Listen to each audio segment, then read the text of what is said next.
Paulo. Então, boa noite a todos e todas. É com enorme prazer, orgulho e todos os outros adjetivos que alguém queira usar, nós recebemos de volta aqui nosso querido Emerson Merri. É uma honra estar com ele sempre, objeto de muito aprendizado.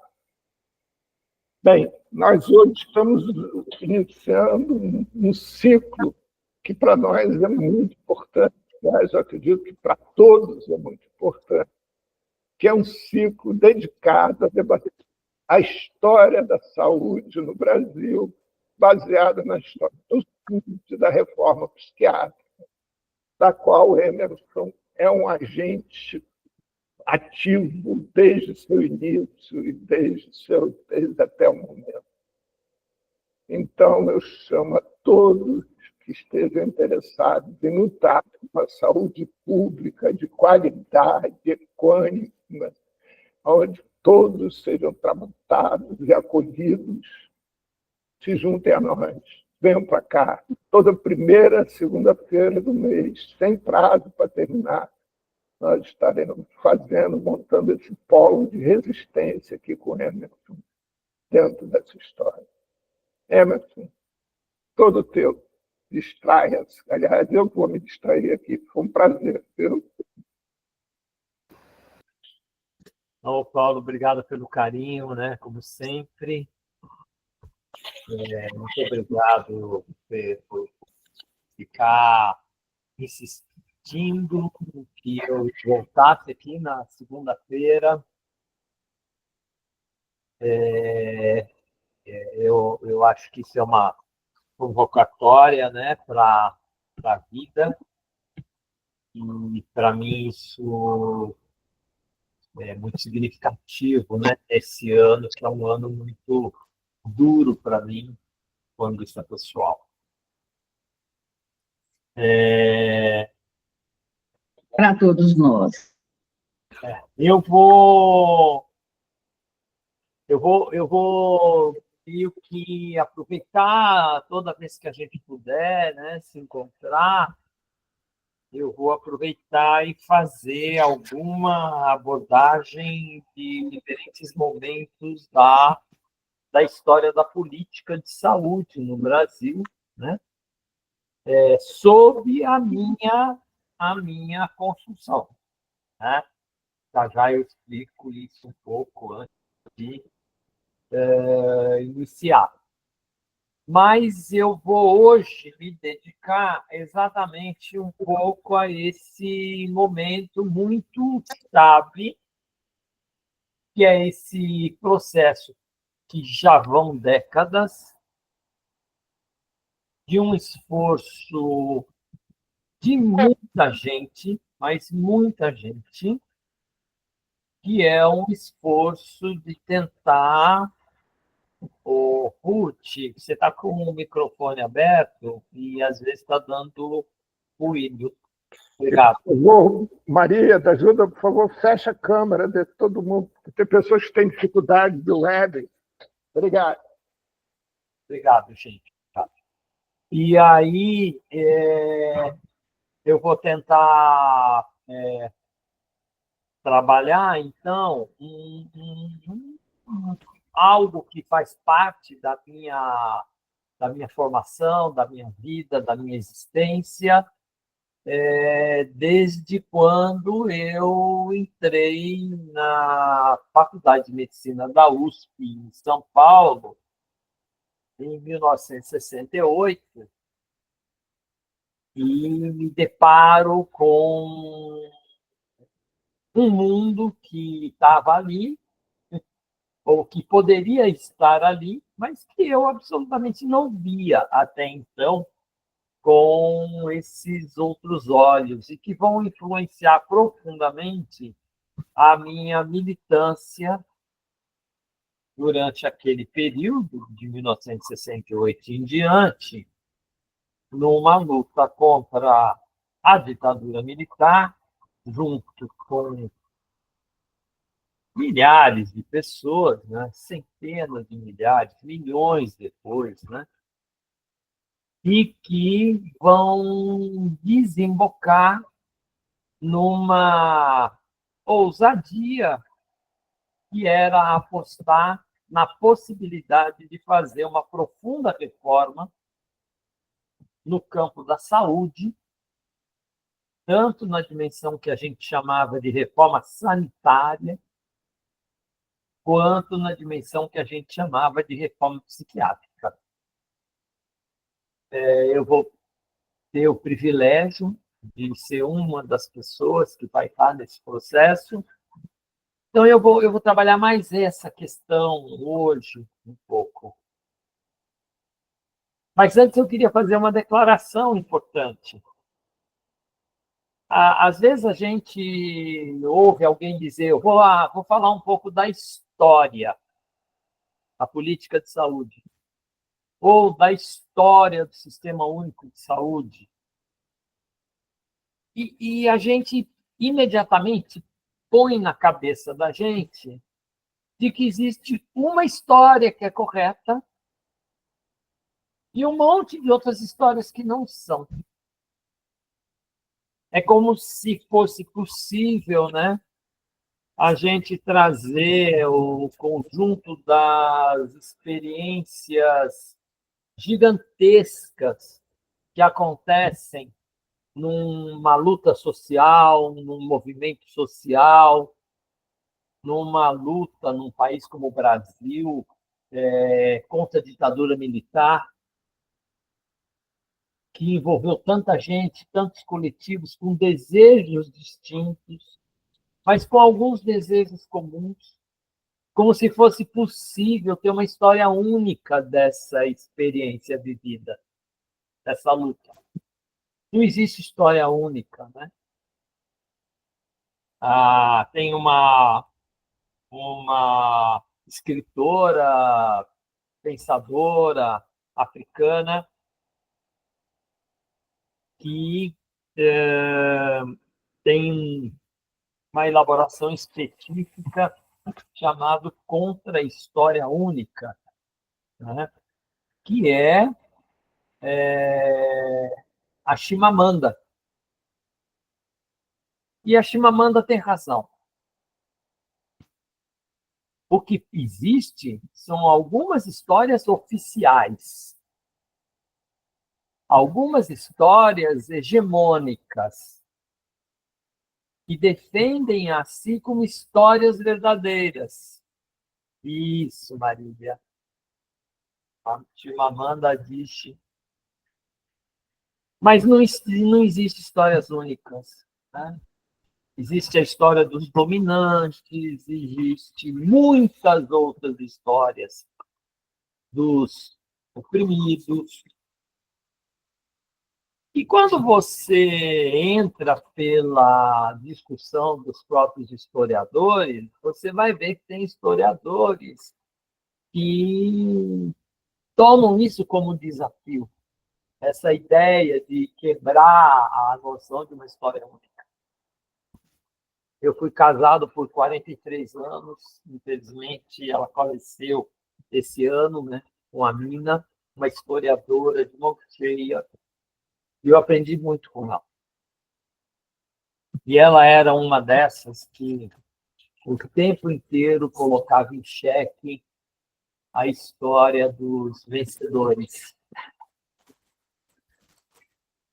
Há muito historiador sério, tanto no Brasil quanto fora do Brasil, durante as décadas de 50, 60, 70, 80, até hoje, muito cheio de gente incríveis,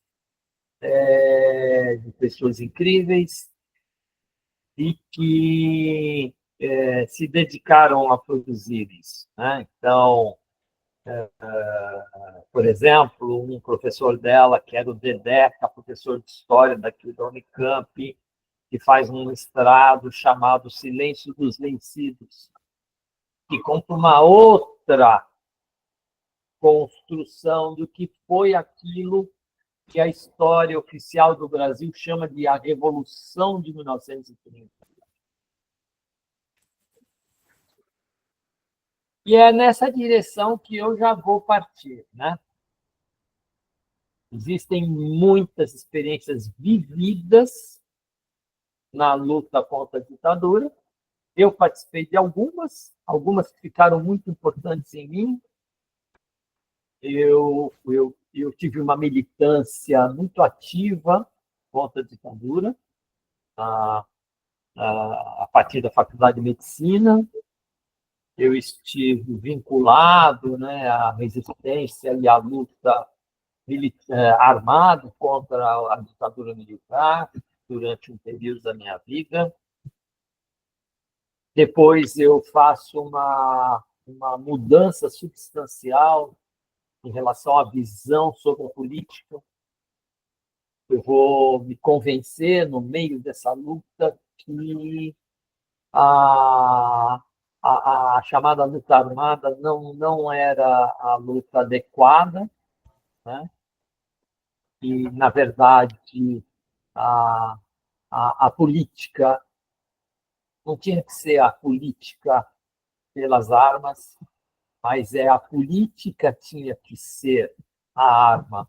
E no sentido amplo da ideia de política, né? No sentido daquele desejo coletivo de mudança de mundo, né? E que era comum entre diferentes grupos de interesses, vamos dizer assim, da chamada frente contra a ditadura, ou uma frente de luta por uma democracia substancial no Brasil. Estou falando disso porque existem alguns elementos comuns e alguns elementos não comuns, né? E esses elementos comuns são bem marcadores, né, de coisas que a gente conseguia estabelecer alguns consensos e foram vitais para depois pensar a reforma sanitária, lutar por ela, a reforma psiquiátrica, lutar por ela. E desses elementos comuns, em cima de elementos muito não comuns, né? Então, não bastava dizer, eu sou do campo da esquerda, não, mas que esquerda, assim como hoje mesmo. Ou mesmo dizer, eu sou do campo da direita, mas da direita, como assim, campo da direita?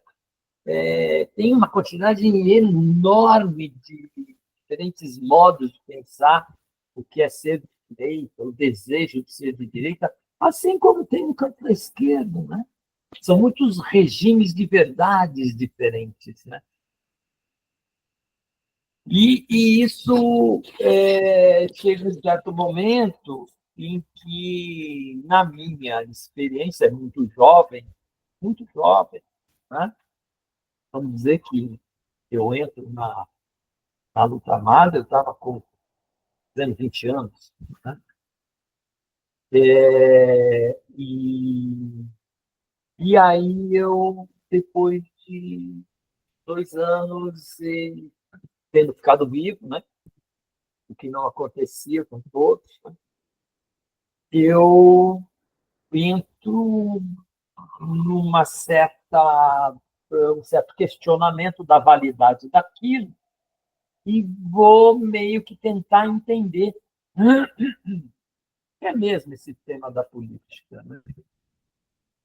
E eu confesso para vocês que uma das pessoas, sem saber, ele não sabia disso, né, mas que deu a mão dele para mim e vai me guiando nesse caminho, era o Paulo Freire. Obviamente ele não sabia disso, ele estava exilado, mas ele tinha obras que a gente podia ler, né? E eu lembro muito, assim, como foi revelador quando eu li Pedagogia do Oprimido, né? Eu tinha um conjunto de experiências que eu vivia nesse campo, e leio Pedagogia do Oprimido, que me atrai, porque eu tenho uma formação de docência importante na minha vida, né? Então, quando eu fazia o curso de medicina, eu era, ao mesmo tempo, um trabalhador da educação. E eu só pude fazer medicina porque eu sustentava e essa era a única forma que eu tinha para sustentar o meu curso de medicina, que mesmo sendo gratuito, público, não era barato. Assim, você às vezes tinha que comprar um livro, e aquele livro custava, às vezes, metade do que eu ganhava de salário como professor. E a docência me atraía muito. E eu tentava conviver com todas essas muitas vidas que eu tinha. Né? Eu era professor da rede de ensino médio, né? Eu era estudante de medicina e eu era ativista contra a ditadura, e a docência era algo que me atraía muito, né? Poxa, o que é ser professor? Como é que é esse negócio de ser professor? E, obviamente, eu vou chegando em alguns educadores e o Paulo Freire aparece para mim. E tentando entender esse lugar, né? E da crítica que o Paulo Freire fazia da escola, que eu achava ultra pertinente na época, eu vou também aprender com ele, ou elaborar com ele, né? Com esse ele que eu lia, né? Aprender a elaborar uma ideia muito mais ampliada da política. E aí a ideia da questão da formação do pensamento do oprimido, né? Aquela ideia que ele traz do oprimido que pensa ou deseja como opressor. Né? Você vê que nós estamos repetindo algumas análises dele, né? E ou travestidas de outras formas, quando, por exemplo, aparece esse material do G7 Souza, que eu tenho uma crítica importante contra ele, mas isso é outro debate, coisas outra vez, né? Sobre esse tema do pobre de direito. Tal.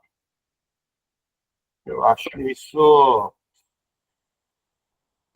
é, não me agrada a forma como é abordado. Bom, mas o que interessa é que o Paulo escreve lá, ele coloca, né, e apresenta que, olha, que fazer política é mais complexo do que simplesmente sair numa guerra e imaginar que você vai repetir uma experiência tipo cubana ou chinesa e fazer o Brasil repetir essa história que aconteceu em outros países.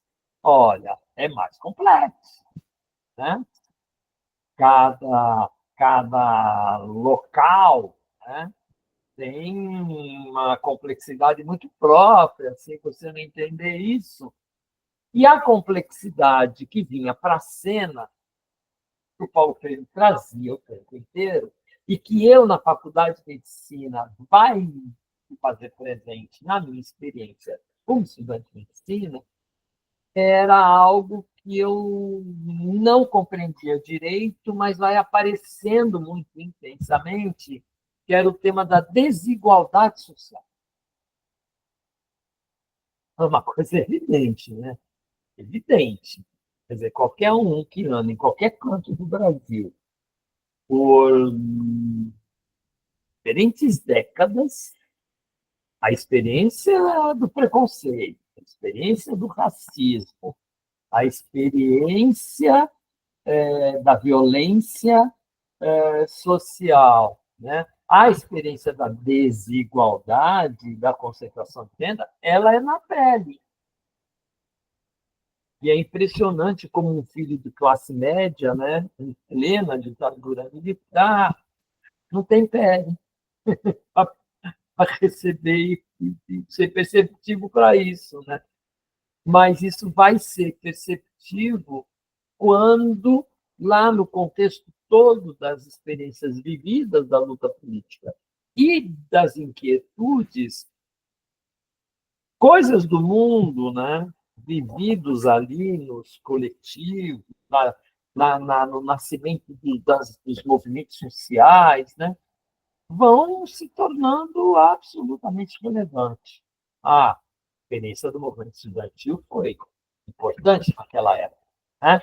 Não foi pouco que o movimento estudantil conseguiu criar de de inquietude para o lado dos militares. É óbvio que se você for pegar, então, a experiência de quem era da esquerda, que nem eu, e pedir para relatar esse vivido, você vai ver que o relato não é igual ao que eu estou fazendo. Porque tem outras pessoas de esquerda vivendo outras experiências, ou mesmo com outros desejos, né? Então, eu mesmo estou dizendo, né? Tem uma esquerda com um desejo, que eu participei dele, mas que depois eu me desconectei. Eu caí num outro campo de desejo. Né? Assim, tinham vários campos de grupos de esquerda, mas tinha algo que ia se construindo, eu vou dizendo que ia se costurando de uma maneira mais nítida a partir de uma grande destruição que as forças da repressão, assassinas que eram, impiedosas assassinas que eram, foram produzindo nos anos 71, em particular 72, com um extermínio de uma quantidade de gente que já tinha começado lá, né? no 31 de março de 64. Não vamos esquecer que a ditadura tortura, no dia 31 para 1º de abril, Gregório Bezerra, por exemplo, que era um ativista importante de Pernambuco, militante comunista. Eles arrastam o Gregório Bezerra, que não morre, não é? Arrastam, amarram o Gregório Bezerra no traseiro de um jipe e arrastam pelo chão. E sai todo esfolado, eles torturam, né? A olhos vistos, né? Com o apoio de muita gente e com a indignação de muitos outros também. Então, essa longa trajetória da ditadura vai deixando muita cicatriz, mas em 72, em particular, aí a gente já percebe que tem uma derrocada muito forte dos chamados grupos mais organizados da esquerda clandestina. Há uma repressão muito violenta, quase que eliminando muitos dirigentes do período de diferentes setores da esquerda, fossem da luta armada ou não da luta armada, né? Fossem da luta urbana ou da luta rural. Então, você vai acompanhando nesses anos, né?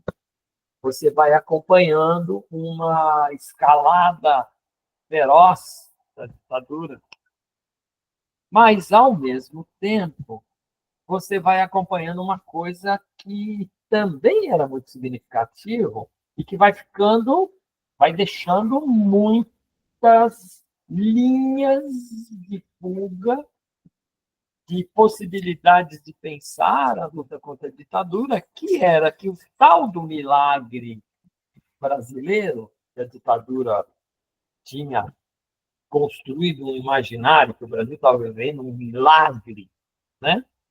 Ela tinha uma dupla mão. Repara que é uma dupla mão que é da história do Brasil. Né? Quanto mais rico ficava o país, mais pobres ficavam a imensa maioria das pessoas que viviam nesse país.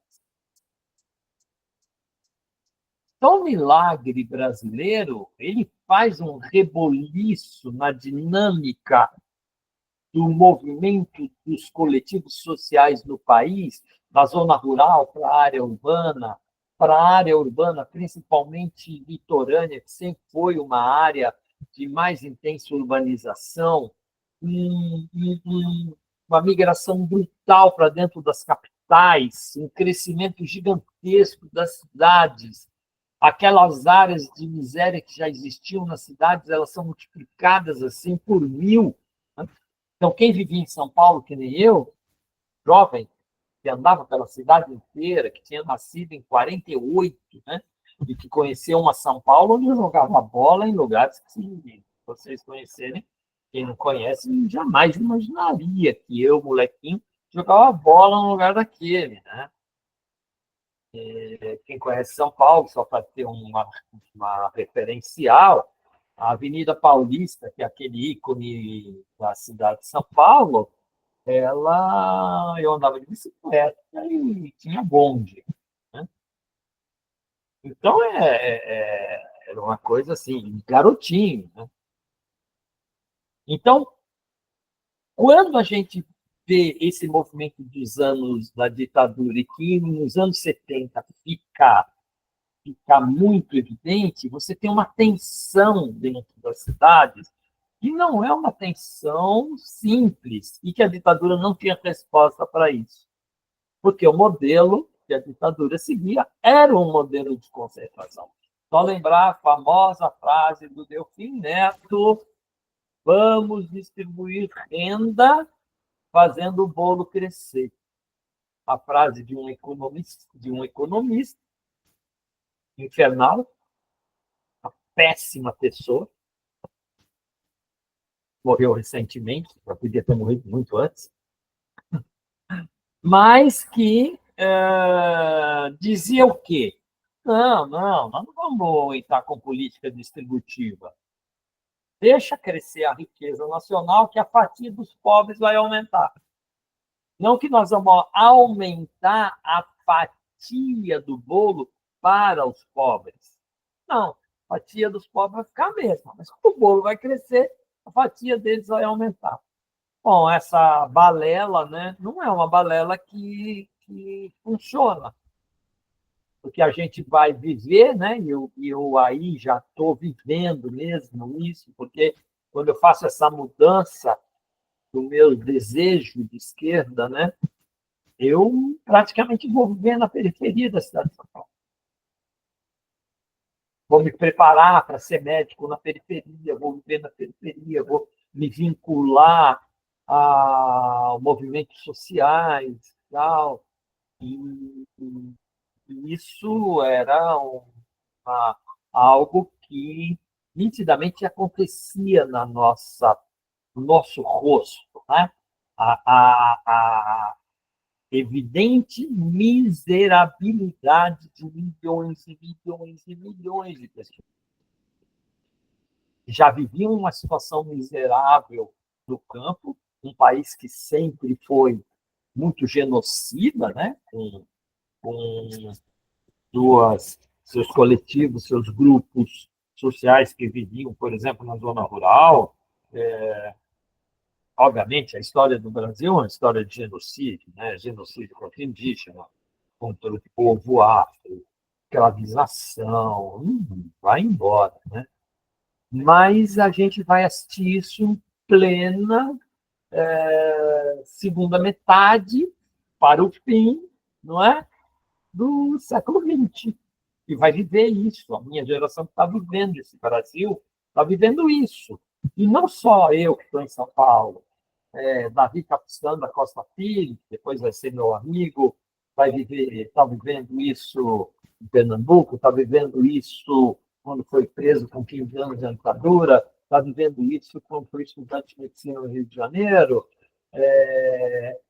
Maria Luísa Jäger, eu estou dando o nome de pessoas que depois vão fazer parte da construção do Sistema Único, né? Maria Luísa Jäger está vivendo isso, tá? Em Porto Alegre, como socióloga, depois ela vai ser secretária de saúde de Porto Alegre, no governo progressista do PT, assim como o Davi vai ser secretário de saúde de Santos, depois prefeito de Santos também, no governo do PT. Eduardo Jorge Alves Sobrinho, que foi deputado por muito tempo do campo da esquerda, antes de virar de direita, que ele é hoje um homem de direita, ele foi meu colega, inclusive, né? Terminamos a faculdade de medicina juntos, vai viveu isso lá na sua militância no Nordeste, e depois se transfere para São Paulo e vai viver isso em São Paulo. O que é essas experiências? É a experiência dessa miserabilidade. E aí não tem jeito, não tem jeito. É a questão da dinâmica da vida, né? A vida, ela pede passagem.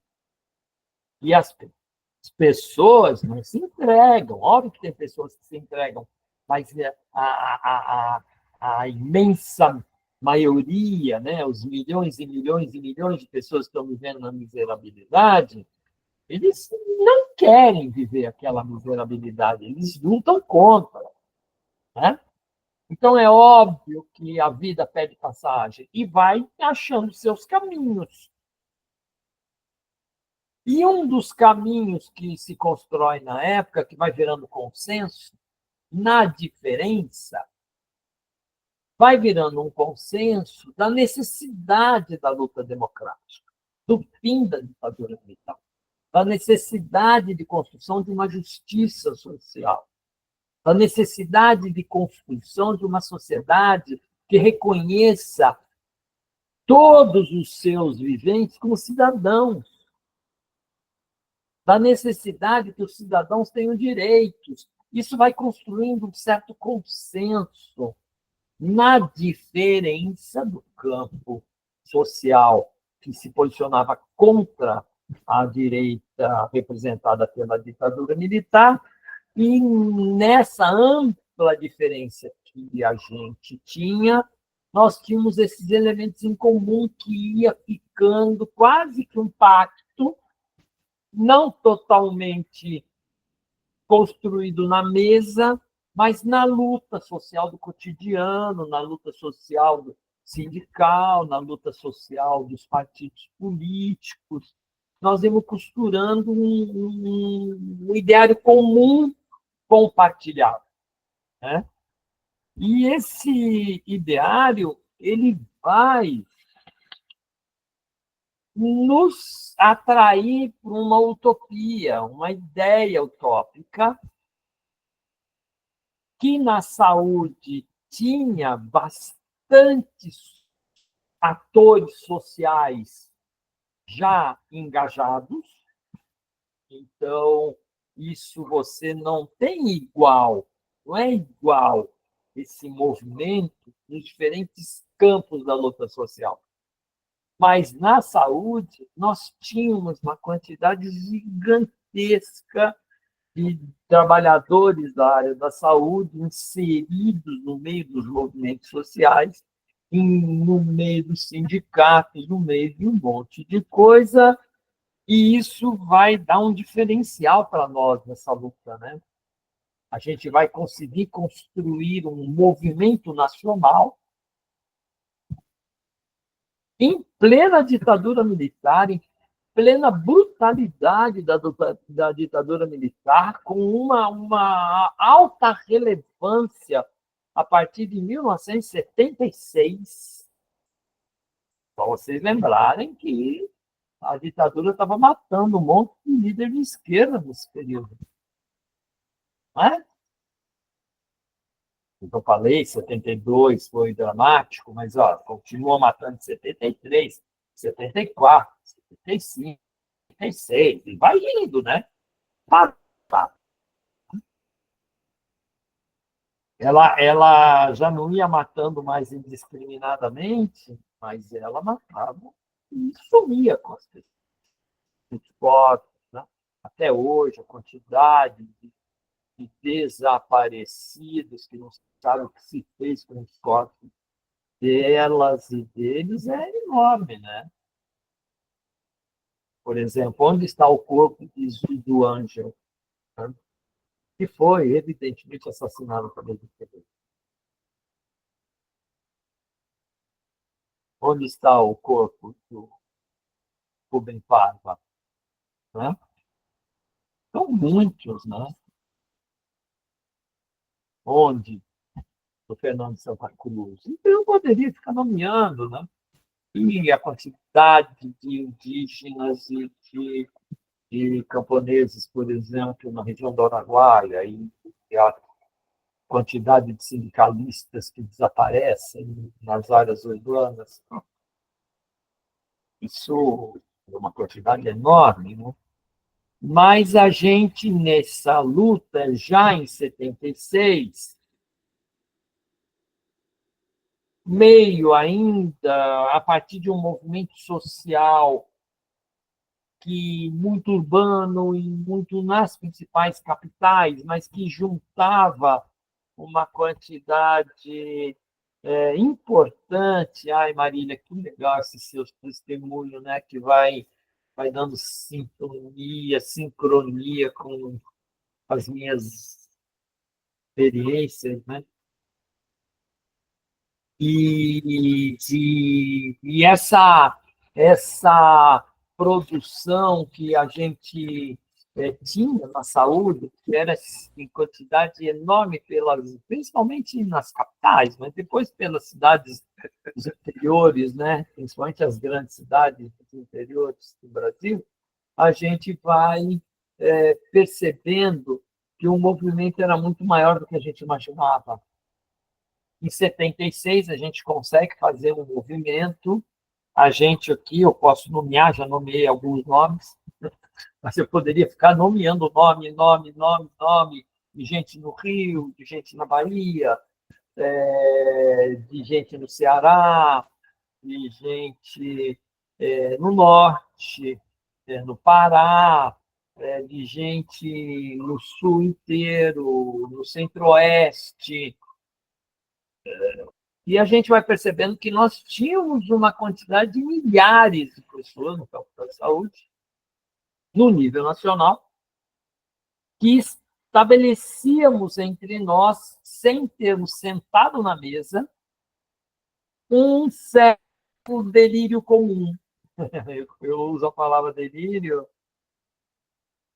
Paulo, houve alguma coisa aqui no meio da transmissão? Houve uma interferência na transmissão. Paulo. Sim, Emerson, 2 minutinhos. Eu queria mostrar só essa foto aqui, enquanto você fala, dos índios, né? Mas quando for aberta a Transamazônica, durante a ditadura, o que era feito com os índios. Ah, tá. É que eu não estou vendo, a foto não está. Você não está vendo? Não estão vendo a foto? Nós Não? estamos vendo a. Não. Nós estamos vendo a OBS aqui, as telas do OBS. Tá. 2 minutinhos só. Eu acho que isso é importante para contextualizar, que muitos aqui não viveram essa época conosco, né? Por isso que eu estou sendo detalhista, né? Pois é. Não, você só está conseguindo pôr a tela do. Peraí, que agora vai aparecer. Abre, agora sim. Chegou. Então. Pois é, olha aí, essas correntes aqui, que são da Transamazônica, têm 5 séculos. Elas não estão aí no pescoço, a Transamazônica. A Transamazônica está expressando os 5 séculos disso. E sabe por que eles eram amarrados com corrente nos pescoços? Porque eles eram jogados depois em lagoas onde tivessem piranhas. As correntes eram para afundá-los. Era para tudo, né? Era não só para afundá-los, era para afundá-los na terra. Pois é. Humilhá-los, destruir. Isso aí é uma história, uma longa história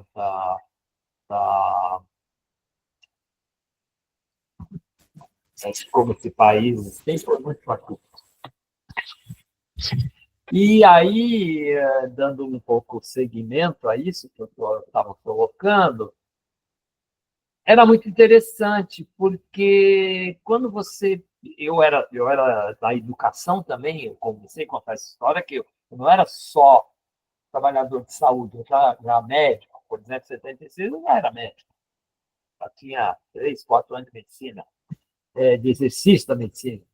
Mas eu estou lembrando que eu sempre fui docente, né? Eu já era docente há muito tempo, né? Desde muito tempo. E eu era da educação. A educação não tinha esse movimento com essa amplitude. Tinha, sim, um movimento sindical importante. Assim como os metalúrgicos e tal, como bancários, tinham movimentos sindicais importantes. Mas o que eu estou falando não é do movimento sindical, que nós também tínhamos. Tínhamos o sindicato dos médicos, o sindicato dos enfermeiros, das enfermeiras, das médicas. Não é disso.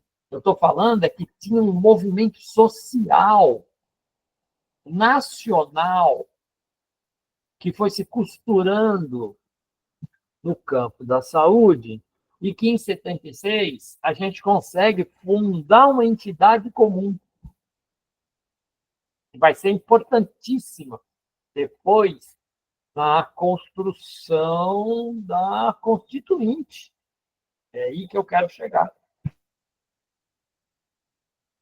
E o que é que tinha de comum entre nós que a gente vai percebendo que tinha de comum? Muito do mesmo movimento que eu fiz, muita gente também fez. Então, eu vou lembrar do Zé Ivo lá no Piauí, do Antônio Ivo no Rio de Janeiro, pessoas que já morreram. Davi Capistrano da Costa Firme em São Paulo, aí a gente fez junto, trabalhou junto. Ele do PCB, eu não era mais de nenhuma organização na época, mas ele continuava no Partido Comunista Brasileiro, mesmo rebelde, né?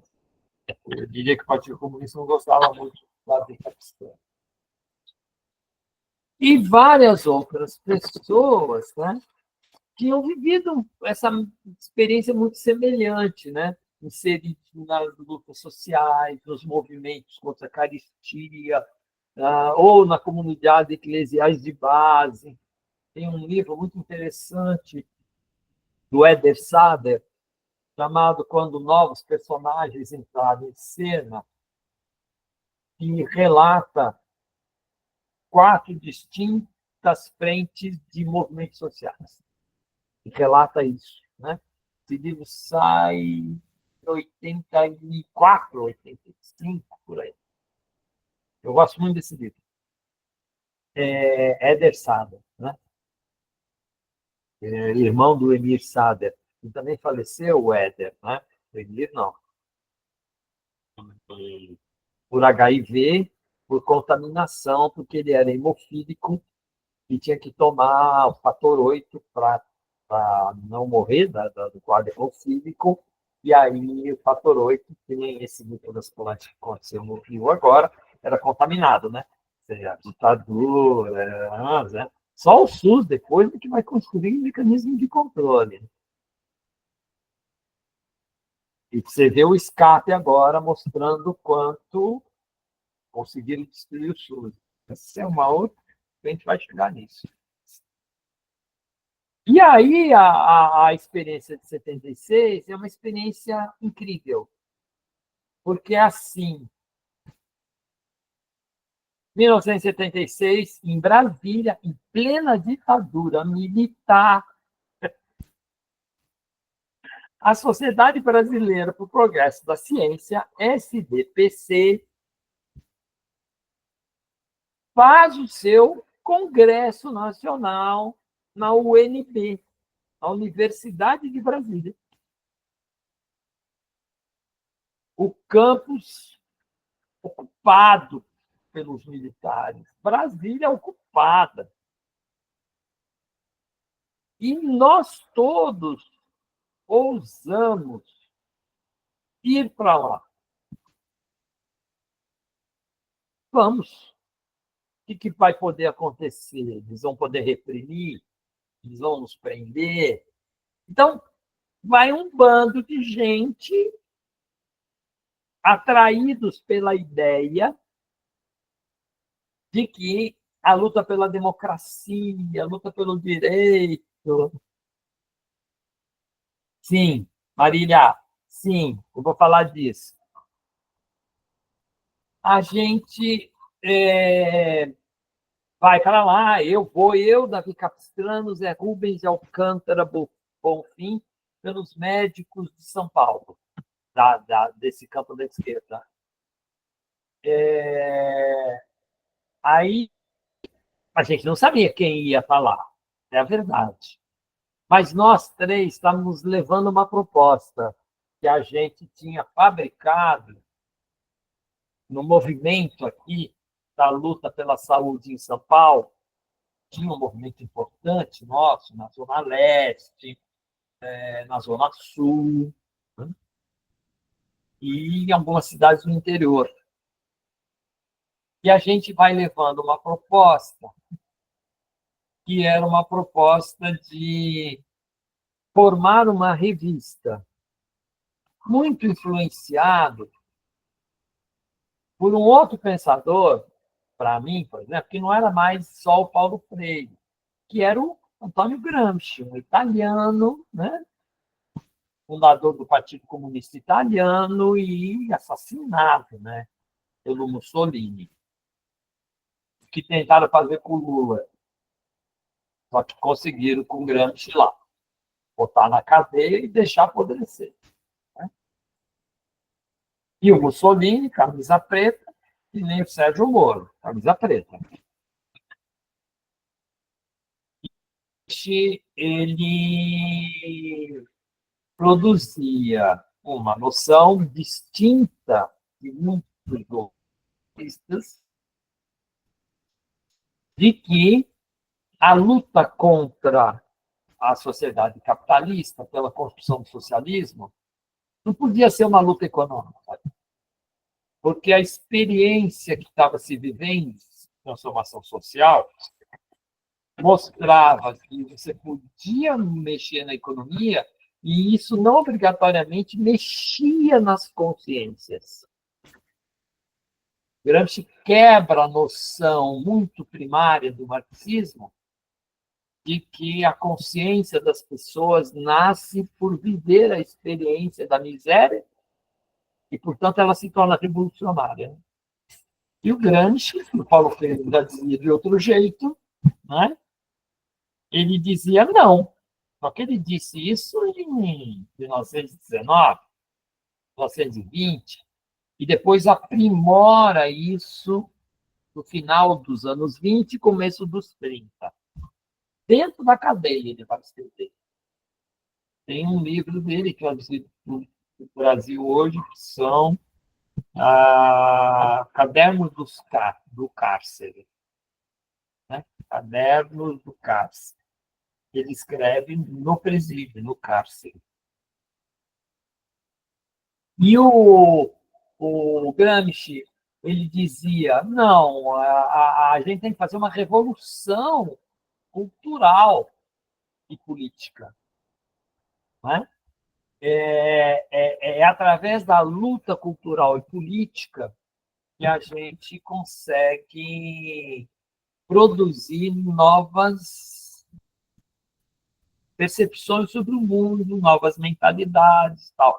E ele vai valorizar muito esse campo da disputa cultural, inclusive dos meios de comunicação. Olha a atualidade desse cara. E nós, leitores de Paulo Freire, no seu caso, mais do que São Paulo, mas também leitor de Gramsci, os outros, pela importância que tinha a luta do Partido Comunista Italiano nos anos 70, que a gente sofre essa influência, Gramsci vai sendo recuperado. Só que aqui no Brasil, o movimento gramsciano vai recuperar ele de uma forma reformista. Eurocomunismo. Um dos caras da reforma, o Sérgio Aroca, era o grande representante dessa ala mais reformista. E aí a gente vai para a SBPC com a ideia de ir dentro da SBPC, encontrar pessoas da saúde que também estariam lá, que a gente não sabia quem era, A gente sabia que tinha um ou outro que a gente conhecia pelo Brasil, mas não na dimensão do que vai acontecer depois, e a gente vai para propor uma reunião de conversa sobre vamos fundar uma revista do campo da saúde. E aí foi muito interessante que a gente vai entregando cartaz. Eu não sei se vocês conhecem a Universidade de Brasília, mas a Universidade de Brasília, uma parte dela tem um minhocão, né? Sim, é quase 1 quilômetro e uma área que você desce a rampa e vai andando, são cheias de salas e tal, né? A gente conseguiu uma sala ali e encheu de cartaz feitas na mão, eu, Davi e Zé Rubens, com mais alguns companheiros e companheiras que também estudaram com a gente, ou trabalhavam com a gente no campo do movimento sanitário em São Paulo, e ia pregando pelas paredes, dizendo: a partir de tal hora nós vamos nos encontrar na sala tal, a proposta de fundar uma revista nacional do campo da saúde. Não tinha o nome da revista, não tinha nada, não tinha nada. Nada. Por isso que a pergunta é interessante. Já início estava lá? Ou seja, podia mudar a pergunta, inclusive. Tinha gente da Bahia lá? Tinha. Tinha gente do Rio Grande do Sul lá? Tinha. Tinha gente do Paraná? Tinha. Só que nós descobrimos tudo na reunião, né? Tinha gente do Rio de Janeiro? Tinha. Tinha gente de Pernambuco? Tinha gente do Ceará? Tinha gente do Piauí? Tinha gente do Centro-Oeste? Bom, enfim, tinha gente do Pará, tinha gente do Brasil inteiro, e a gente se conhece ali, mas com um elemento comum entre nós, que a gente percebe que nós tínhamos esse elemento silencioso em comum, e que a gente botava na frente e não ficava perguntando o que não era comum. A gente ficava no comum.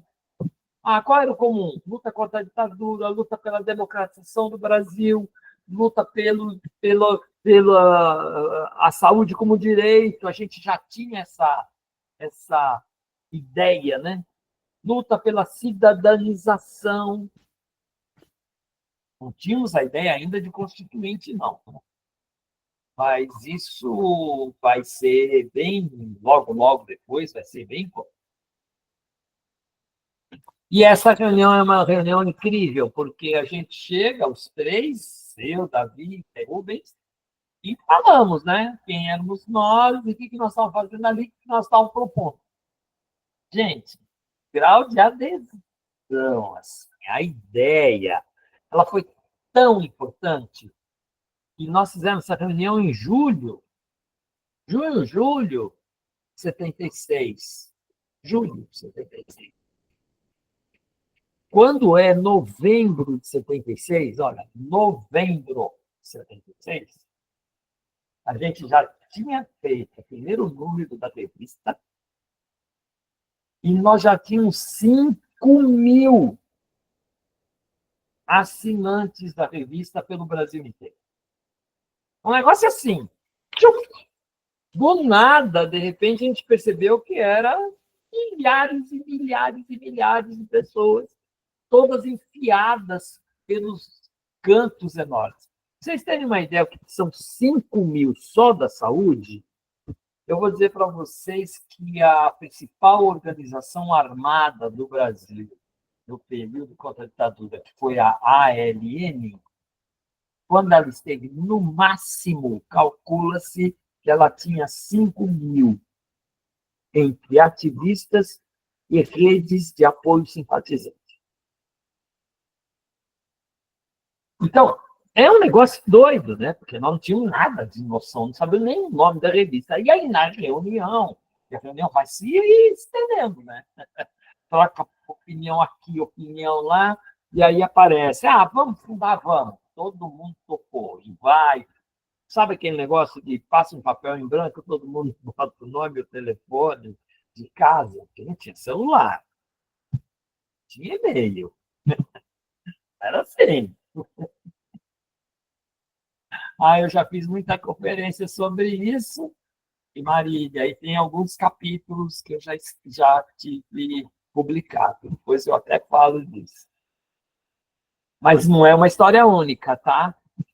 Tem gente que vive esse mesmo momento que eu e vem com outro relato. Sérgio Aroca, por exemplo. A história que o Sérgio Aroca conta não é igual a mim. A minha, né? Ele conta uma outra história lá do reformismo do Partido Comunista dele. E o Davi, que também era do Partido Comunista, contava outra história, diferente da do Sérgio Aroca. Mas aí, esse encontro, a gente toma algumas decisões. Nasce nesse dia o nome da revista, Saúde em Debate. Nós não tínhamos esse nome. E essa vai ser uma revista bem expressiva. Bem expressiva. Essa revista nasce, o nome dela aí, não tinha revista nenhuma, eu estava propondo fazer uma revista, não tínhamos revista. O que é que nós tínhamos? Nós conhecíamos algumas pessoas que tinham sido professores da gente, professores, né? Meu não, por exemplo. Ézio Cordeiro, nunca foi meu professor. Sérgio Aroca, nunca foi meu professor. Adel Terezinha Lu, nunca foi minha professora. Cecília Donângelo, foi minha professora. Guilherme Rodrigues da Silva, foi meu professor. A gente teve, mas na experiência nacional, muitos professores que eram da esquerda e que estavam dentro da saúde, ou nos cursos de saúde pública, ou nos cursos de medicina, nos departamentos de medicina preventiva, ou nas áreas de ciências sociais, saúde. E esses professores, muitos estavam fazendo seus doutorados, outros que nem Cecília Donângelo estava fazendo sua livre docência, né? Na USP, ela foi minha professora na faculdade de Medicina, ela era uma cientista social fundamental para nós.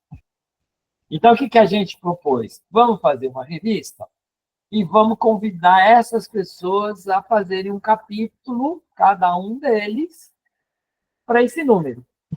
E o cara-chefe desse número 1 era um médico do Rio de Janeiro, chamado Carlos Gentili de Mello, que tinha uma longa história da luta sindical dos médicos do Rio de Janeiro e uma longa história de discussão contra a privatização da política de saúde pela ditadura militar. E a gente pede para o Carlos Gentili escrever sobre isso. A capa do número 1 é um desenho caricaturando a previdência da ditadura militar, destruindo as pessoas que defendiam.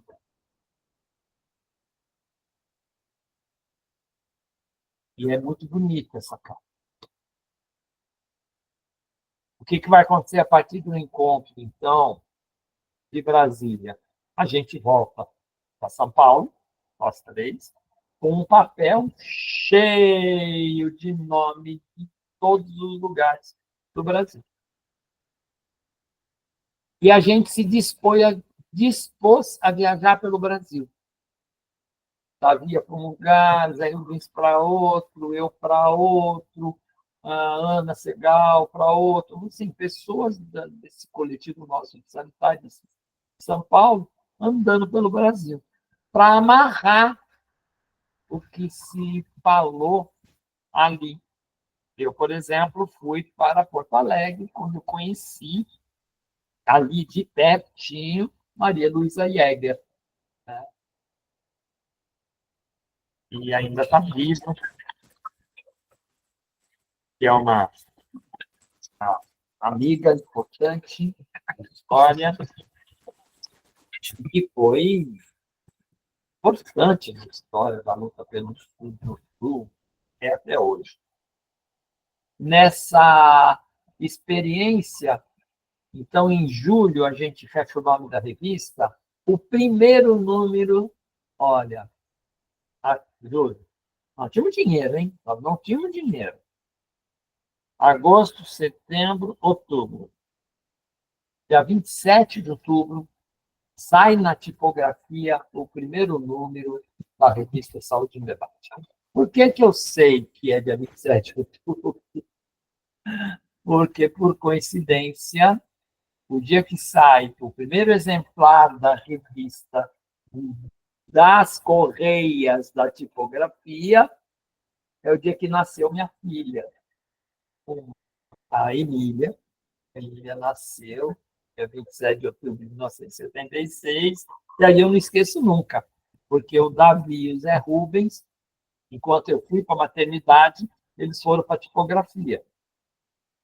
Então, eu fui com a Elô, mãe da Emília, para a maternidade, e eles foram para a tipografia. E eles pegaram o primeiro exemplar para dar de presente para mim pelo nascimento dele. E aí é muito legal, porque, olha, gente, a gente não tinha dinheiro, a gente não tinha dinheiro. E a gente fez essa revista. E como? Tudo de graça. A Conceição Caú, amicíssima do Davi Capistrano, fez a capa, um desenho lindíssimo. De graça, completamente de graça. Fez toda a arte da capa de graça. Pelo movimento de resistência que nós... A única coisa que a gente precisava comprar era tinta para tipografia, papel para tipografia e um custo baixíssimo para tipografia. E não tinha muito dinheiro. Então, o que a gente fez? A gente cotizou entre todo mundo que assinou a lista e conseguiu comprar um papel próximo do papel jornal. Quem conseguir acessar o número 1 vai perceber que era um papel de baixa qualidade, mas que permitiu colocar 5.000 exemplares, que era a quantidade de pessoas que estavam interessadas nela, no público. E selar e enviar para o endereço de correio de cada um. Nós fizemos tudo isso em São Paulo, na minha casa, porque de todos... Esse é um outro lado da história engraçada. Ninguém tinha casa.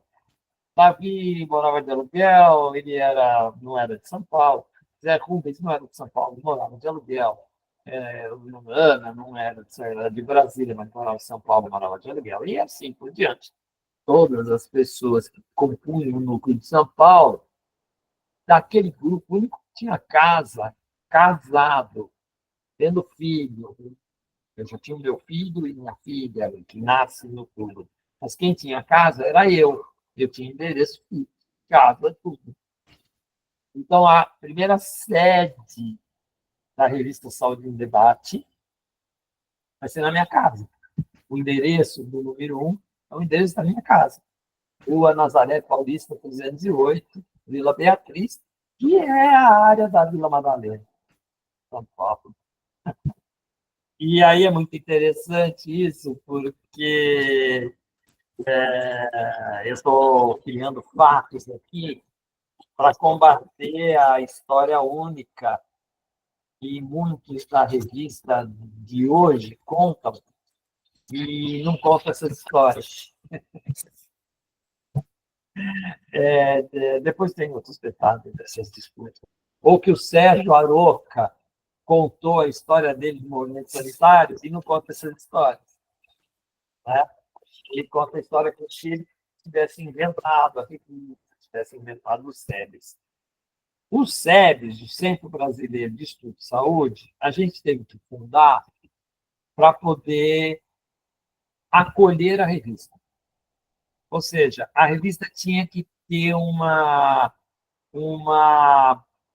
institucionalidade. Para ela ter uma institucionalidade, eu tinha que formar um conselho editorial, fazer tudo aquilo, né? E aí, para acolher, a gente fundou um centro que ficou chamado Centro Brasileiro de Estudo de Saúde. A gente que inventou esse nome, no grupo de sanitaristas de São Paulo, e a gente, recolhendo todas as ideias que apareceram em Brasília, foi o que apareceu, né? Eu lembro que o garoto que ia pegando o que a gente ia falando em Brasília, eu não sei o nome dele, mas eu sei que era um garoto. Ele estava na reunião, ele não era profissional de saúde ainda, ele era um estudante. E ele vai escutando a gente falando, ele pega as palavras que a gente ia colocando e ele ia sugerindo o nome. Genial.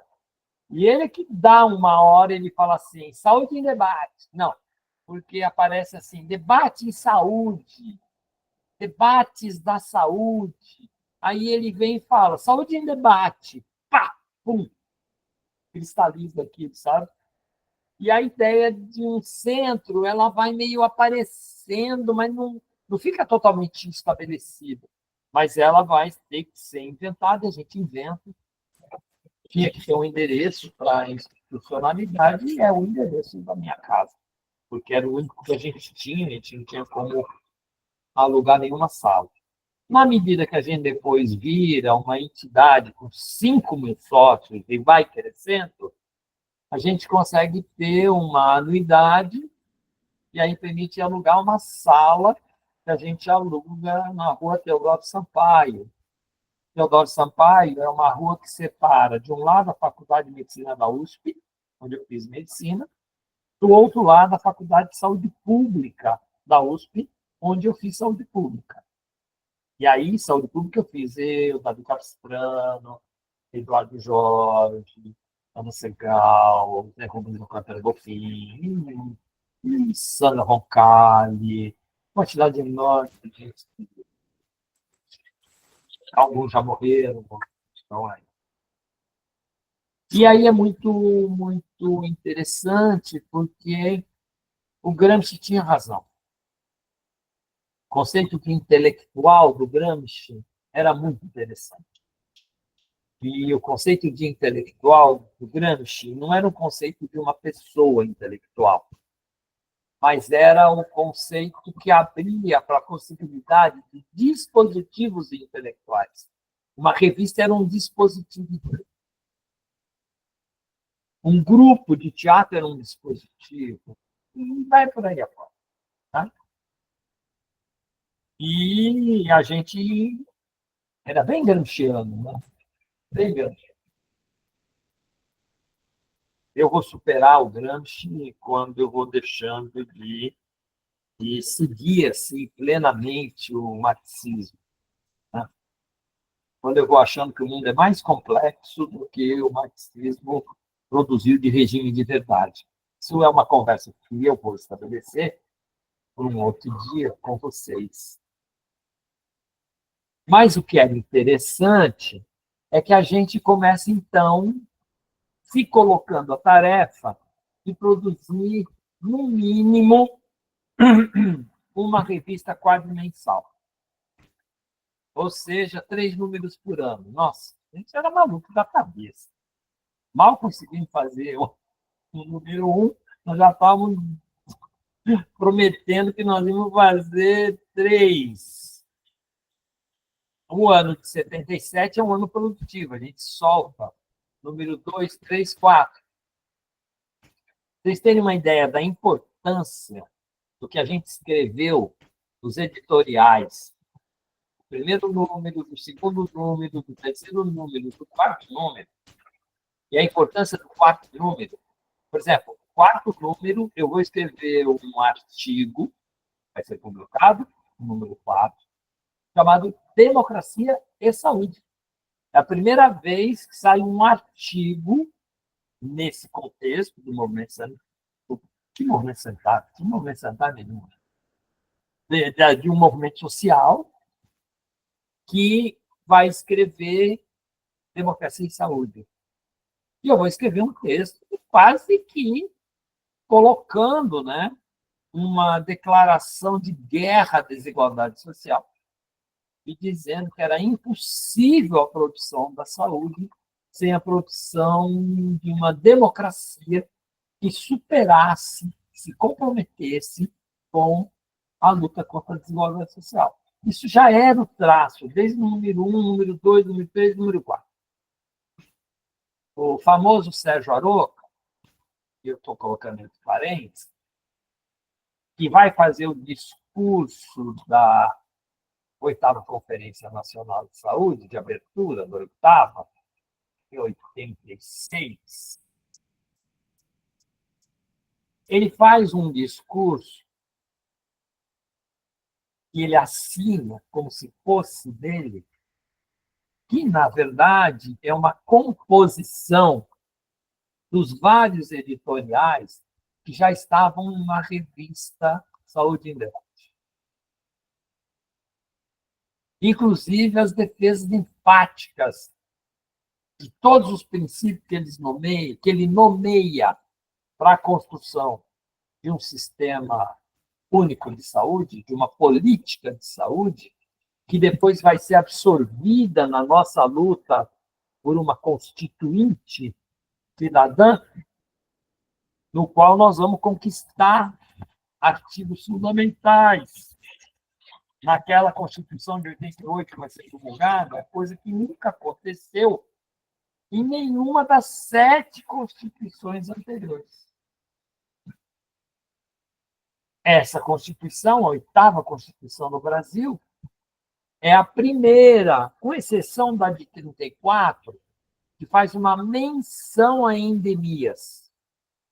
Mas não, nada mais que uma menção. Nunca houve nenhuma Constituição, diferente da educação, que a de 34 já tocava no assunto do direito à educação básica, chamada instrução pública. Só em 88 é que vai aparecer mesmo capítulo sobre saúde. E aí aparece com toda aquela densidade que vale a pena ler, quem nunca leu, que é o artigo 196, 197, 198, 199, esses artigos. Né? E esses artigos são ultra importantes, porque eles é que vão dar o arcabouço da lei da saúde, que nós demos um azar logo de cara. E aí vocês vão entender por que o SUS sempre foi uma guerra para tentar construir isso. Porque quando a gente sai da Constituinte, né, depois de toda uma luta, aí sim, a chamada movimento da reforma sanitária, e no interior dessa luta, que a gente coloca a data de 76 como uma data de abertura dela, uma questão de respeito à origem disso,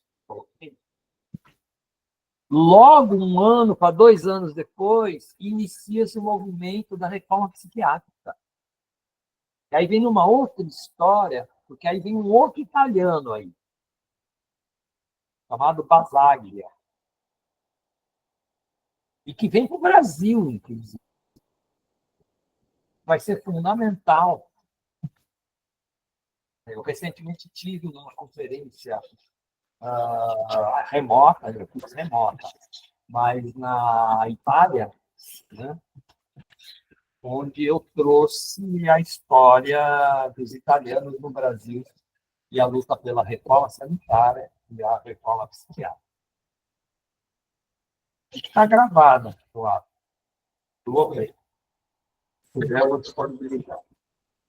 E aí é interessante, porque quando vai promulgar a Constituição de 88, o que é que acontece no Brasil? Vamos ver se vocês lembram na eleição. Eu nem estou passando pela formação do ICOTE, nem estou passando pelas disputas, não estou passando. Eu estou fazendo um salto para poder dizer, olha, atenção. Eu fui, por exemplo, um ativista na Constituinte.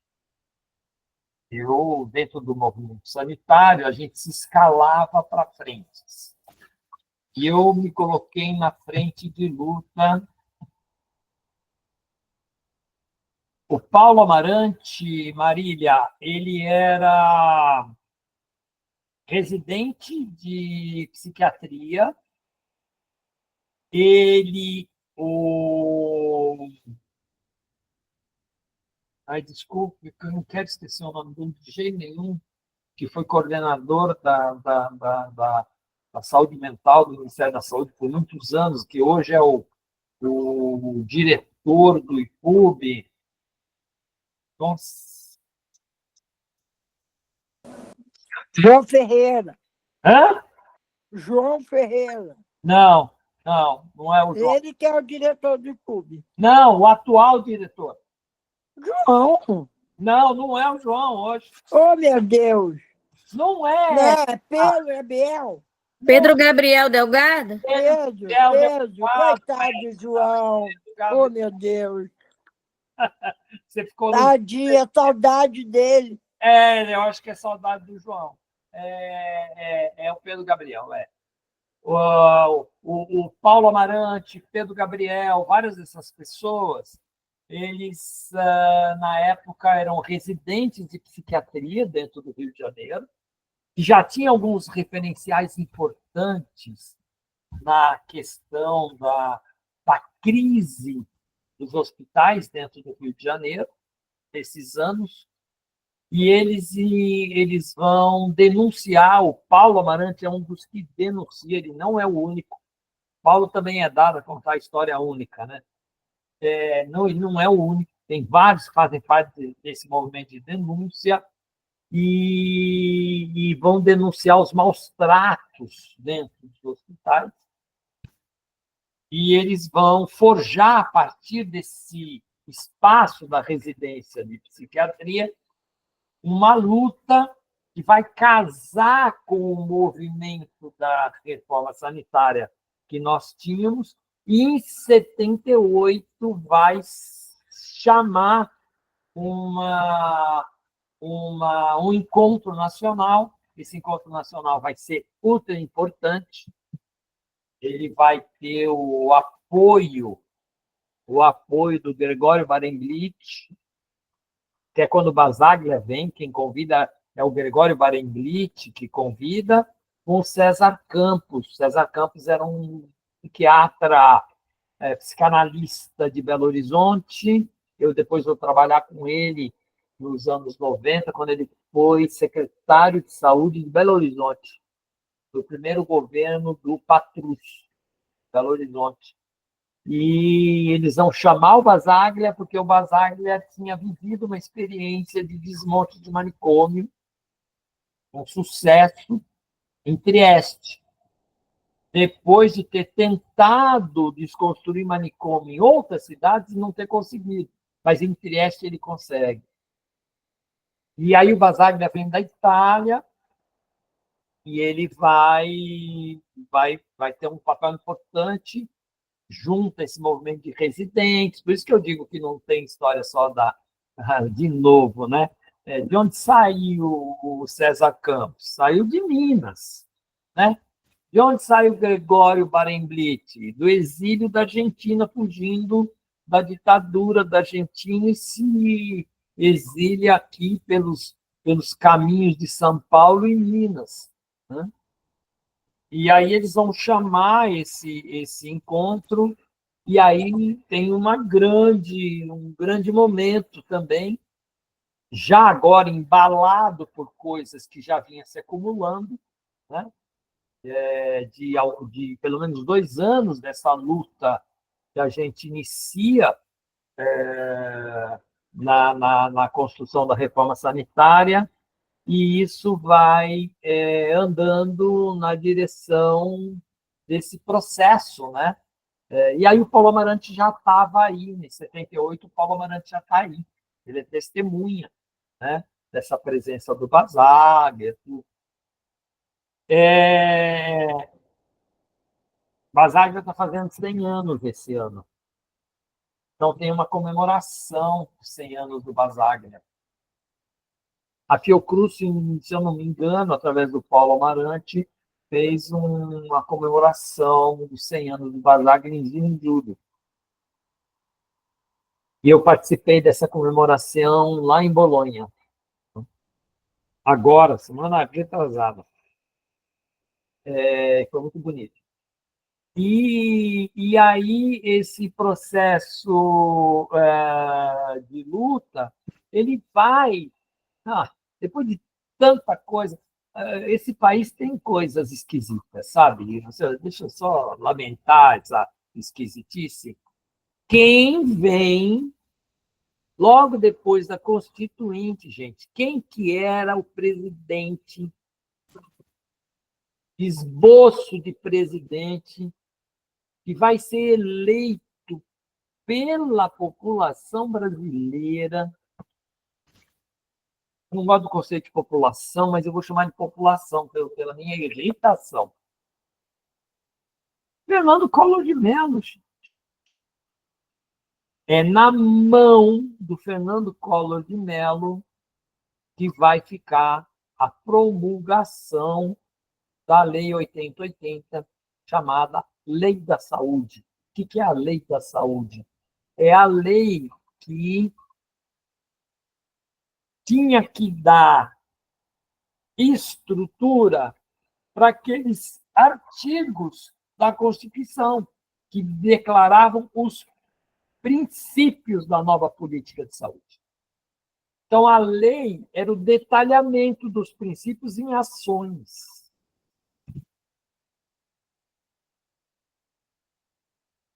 A gente consegue, junto com parlamentares do campo da esquerda, principalmente, e que apoiavam o movimento sanitário e tal, a gente consegue, nos anos 80 para 90, escrever uma proposta de lei da saúde, a Lei 8080. Muitos de nós vai participar da escrita dessa proposta. E essa proposta vai para consenso pela mão da esquerda e entra no parlamento. E, através da direita, eles conseguem... Vocês querem saber? Se eu não me engano, eles conseguem produzir 17 versões, e uma vai modificando, que vai modificando, daquela original que nós, do movimento sanitário e do movimento da esquerda, da saúde, tínhamos feito, dando leitura nossa do princípio da Constituição. Eles vão destruindo a lei e, ainda assim, quando vai para já aprovam ela muito mutilada, e quando chega a lei na mão do presidente da República, o senhor Fernando Collor de Mello, ele veta todos os artigos, todos, que davam para o SUS o predomínio sobre a política de saúde e o principal captador do financiamento da área da saúde, subordinando o setor privado ao comando efetivo do SUS. Ele veta tudo. Ele mutila a construção do Sistema Único de Saúde. O que ele faz quando ele mutila a construção do sistema de saúde na Lei 8080? Ele deixa em aberto a lógica do financiamento, ele abre totalmente escancar a janela da terceirização, e deixa em aberto, e ele vai permitir a expansão do setor privado, inclusive com o financiamento público. Ou seja, ele faz uma coisa que é quase que um karma nesse país, que é a elite se une e destrói todas as utopias possíveis. Estamos assistindo isso hoje no governo Lula. O que é que a elite está fazendo com o governo Lula? Destruir o Lula. E destruindo o Lula. O governo eles já destruíram, mas estão destruindo o Lula. Né? É impressionante isso. E é impressionante como eles se juntam. Eles se odeiam, mas se amam. Aí a extrema-direita, que racha com a direita, que racha com o centrão, eles se odeiam, mas se amam. Doce ilusão à esquerda hoje ficar imaginando que eles vão se matar e deixar a esquerda entrar nisso. Doce ilusão. Os caras conseguem hoje ter um regime de verdade que unifica eles, que nem nós tivemos o nosso regime de verdade que nos unificou na luta contra a ditadura, pela democracia, pela cidadanização, pela luta radical contra a desigualdade, pela superação estrutural da desigualdade, etc., que nos unificou lá. Esse era o nosso regime de verdade. O regime de verdade da ditadura era igual ao do Delfim, que era outra, que estava sendo derrotado pelo nosso regime de verdade. Hoje, a direita opera um regime de verdade que unifica eles todos, não é? Com essas 1000 enunciados que eles soltam, que estão na boca do Marçal, que estão na boca do Bolsonaro, que estão na boca do Lira, que estão na boca do Kassab, que estão na boca dessa gente toda. Eles se odeiam, eles se amam. Né? E eles têm um pacto desse regime de verdade da direita que unifica eles na diferença. A esquerda não tem hoje o que nós tivemos naquela época como esquerda. Nós não temos um regime de verdade que nos unifica na diferença. Preserva a diferença, mas tem um regime de verdade que produz materialidade. Porque regime de verdade não é só narrativa. Regime de verdade tem que produzir vida material, vida existencial. Se ele não produzir vida material, ele não funciona. Ele é pura narrativa. Não, o regime de verdade tem que ter isso. Né? E, nesse sentido, ele produz um mundo para si. Esse foi o efeito do nosso regime de verdade. A gente construiu uma constituinte. A gente fabricou algo que não existia. Eu já vou fechando. Eu dei uma costurada aqui rápida, né? Mais ou menos para perceber as janelas que tem para a gente viver certos problemas que nós estamos vivendo hoje. E é, evidentemente, aquilo que se abre lá vem sendo operado numa linha de distribuição que hoje é muito efetiva. Eu acho que essa é a primeira parte da minha narrativa, pelo menos não tem um panorama, Paulo. Foi longa, mas acho que ela foi necessária.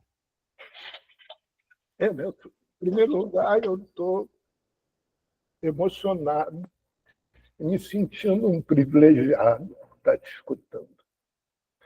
Assim, para nós que temos idades próximas, isso me trouxeram doces lembranças de momentos dolorosos, mas momentos onde a utopia prevalecia sobre a realidade. Né? Sobre a realidade de corpos que se entregavam pela luta da utopia mesmo, sabendo dos riscos de tortura, dos riscos todos que vivíamos. Eu ainda menino, criança, 16, 18 anos na luta armada também.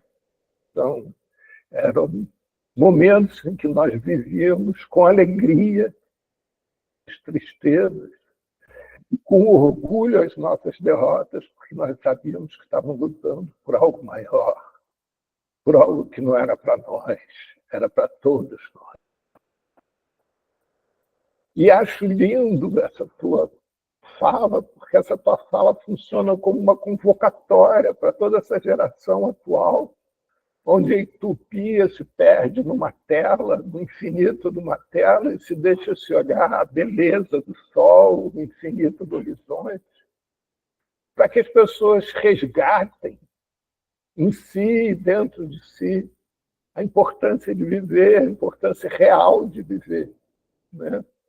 Que a importância de viver não é quantos carros se tem na garagem, não é quantas histórias nós temos para contar ao chegar nas idades que nós temos, né?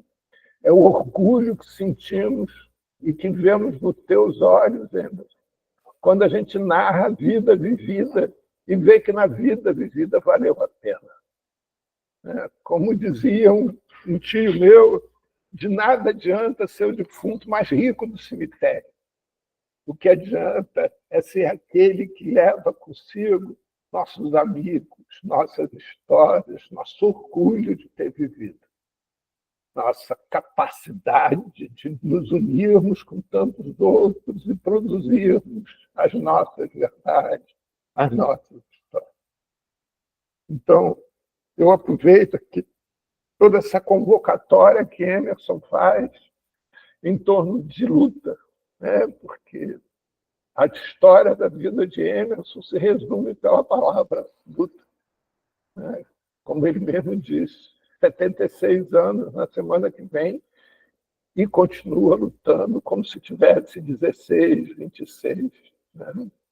Acrescentando esse vigor todo que ele nos mostra, a sabedoria conquistada ao longo da vida dele, onde ele não se coloca como personagem, mas se coloca como um personagem de uma história da qual ele fez parte ativamente, para orgulho de todos nós.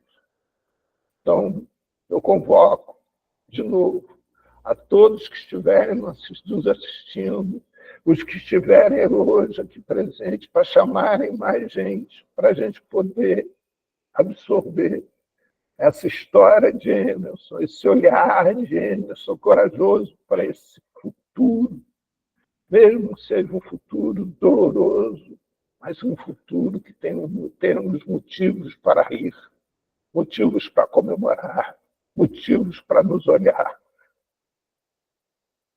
Emerson, sinceramente, muito obrigado por tudo. Você não sabe o quanto foi importante para mim ter escutado o que você relatou. Você não sabe o quanto, para mim, me resgatou. Sinceramente. Muito obrigado por você existir, meu amigo. Muito obrigado mesmo. Obrigado, querido. Obrigado. Obrigado vocês todas, todas, todas. Obrigado, Marília. Você foi me alimentando aqui de a contemporaneidade dos seus pais, né? Saber que tua mãe era um mês depois de mim.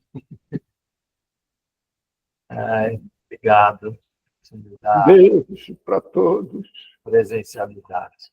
Até semana que vem nós temos um encontro de novo. E na primeira segunda-feira de novembro, de dezembro, desculpa, Emerson vai estar aqui de volta, nos presenteando com mais um pouco dessa história de vida. Você vê que é uma história tão rica. Passaram-se 2 horas e nenhum de nós, garanto, que sentiu isso. E todos nós estamos frustrados por estar o tempo acabando. Né? Queríamos mais e mais e mais. Tem que acabar. Isso. Vai ser um prazer voltar aqui em dezembro e ver se a gente faz aqui, né, Marília? Falou, tem uma parte 2 aí, tem muitas partes, né? Muitas. Depois relatar como é que foi a experiência de tentar construir um SUS diferente da Lei 8080 do Collor, né? E como é que foi a nossa guerra para chegar na situação de hoje. Essa podia ser uma parte 2 importante. Eu acho que a parte 2 importante, a gente ainda volta lá para a década de 70, 80, para falar um pouco do que era aquela saúde que existia, que motivou a luta pelo SUS. Muitos dos presentes, muitos dos que nos escutam, não sabem o que é o Brasil sem o SUS. Não sabem que o Brasil sem o SUS é muito pior ainda do que é hoje. Se hoje é ruim, a pandemia está aqui mostrando, sem a pandemia, nós teríamos muitos mais milhões de mortos do que tivemos. O SUS é que impediu, apesar do Bolsonaro e a trupe dele. Então, te convido, Emerson, para o próximo encontro, para a gente falarmos sobre saúde durante a ditadura, depois da ditadura. Qual foi a semente que serviu para plantar essa árvore do SUS?